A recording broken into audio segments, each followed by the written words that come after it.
آپ دیکھ رہے ہیں news daily. P T V پر راہ عشق کے نام سے ایک ٹرکش سیریل آن ایئر ہوا تھا جو کہ ٹرکش میں یونس ایمرے کے نام سے بنا ہے۔ یونس ایمرے کون تھے؟ آج ہم ان کے بارے میں آپ کو بتائیں گے۔ یونس ایمرے 1238 میں پیدا ہوئے۔ وہ اسماعیل افندی کے بیٹے تھے۔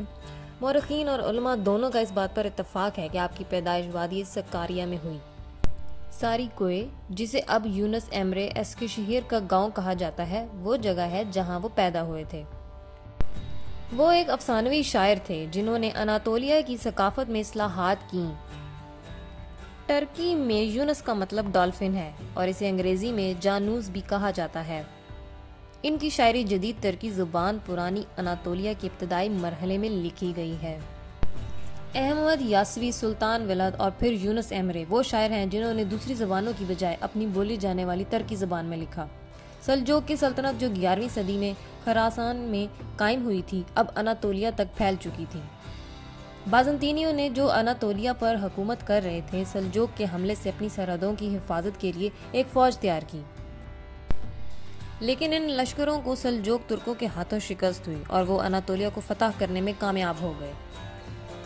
اس فتح کے بعد سلجوقوں کی سلطنت کا خاتمہ ہوا اور سلجوقی ترکوں نے اپنے اناطولیہ ریاست تشکیل دی۔ انتہائی بدامنی اور انتشار کے اس دور میں اور ان تمام مشکلات سے جن سے اناطولیہ کے لوگوں کو دوچار ہونا پڑا، یونس ایمرے کا ایک یادگار کردار سامنے آیا۔ اپنی شاعری اور خیالات کا استعمال کرتے ہوئے انہوں نے زندگی بھر اناطولیہ میں اتحاد اور امن کے لیے جدوجہد کی۔ اس مقصد کے لیے انہوں نے دوسرے مقامی علاقوں کی طرف بھی ہجرت کی تاکہ انہیں امن اور اتحاد کی اہمیت سے آگاہ کیا جا سکے۔ وہ اپنے تمام نظریات کے بارے میں بیداری پیدا کرنا چاہتے تھے۔ انہوں نے جو شاعری لکھی وہ بنیادی طور پر الہی محبت اور انسانی تقدیر پر مرکوز ہے۔ 1243 عیسوی میں کوس داغ کی لڑائی میں رومی سلطنت کی شکست کے بعد اناطولیہ میں منگولوں کے حملے شروع ہوئے۔ اناطولیہ میں اسلامی ادب پروان چڑھنے لگا۔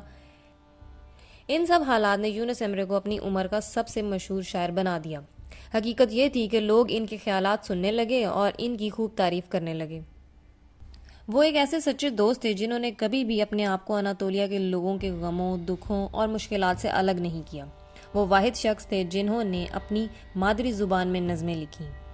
انہوں نے اناطولیہ کے لوگوں تک انتہائی حیران کن، شدید اور مشکل حقائق کو اس طرح پہنچایا کہ وہ آسانی سے سمجھنے لگے۔ 1320 عیسوی میں یہ مشہور شخصیت اور ان کا اپنی قوم کے لیے محبت سے بھرا دل اناطولیہ میں انتقال کر گئے۔ ان کا مقبرہ صوبہ کرمان میں یونس ایمرے مسجد کے قریب ضلع کیرسی میں واقع ہے۔ اس مقبرے میں 4 قبریں اور ہیں، ایک یونس ایمرے کی، ایک ان کے بیٹے کی، ایک بیٹی کی اور ایک ان کے والد کی۔ اگرچہ اناطولیہ کے کئی قصبوں کا دعویٰ ہے کہ وہ یونس کا مقبرہ رکھتے ہیں، لیکن در حقیقت دنیا میں ان کے روحانی مراکز وہ مقامات ہیں جہاں وہ اپنے سفر کے دوران آرام کرنے کے لیے رکتے تھے، جہاں وہ لوگوں کو دیکھنے کے لیے گئے تھے۔ ان مقامات کی تعظیم سے پتہ چلتا ہے کہ اناطولیہ کے لوگ یونس سے کتنی محبت کرتے تھے، انہیں کیسے قبول کرتے تھے اور ان سے محبت کرتے تھے۔ اس کی وجہ یہی تھی کہ وہ سب کے دوست تھے اور ان کے دکھوں اور ان کی زندگیوں کی مشکلات سے باخبر تھے۔ انہوں نے کبھی خود کو ان کی حقیقت سے الگ نہیں سمجھا۔ وہ اپنے زمانے کے واحد شاعر تھے جنہوں نے ان کی زبان میں اپنی نظمیں ترتیب دی۔ اگر آپ کو ویڈیو پسند آئی ہے تو اس کو لائک کیجیے اور شیئر کیجیے۔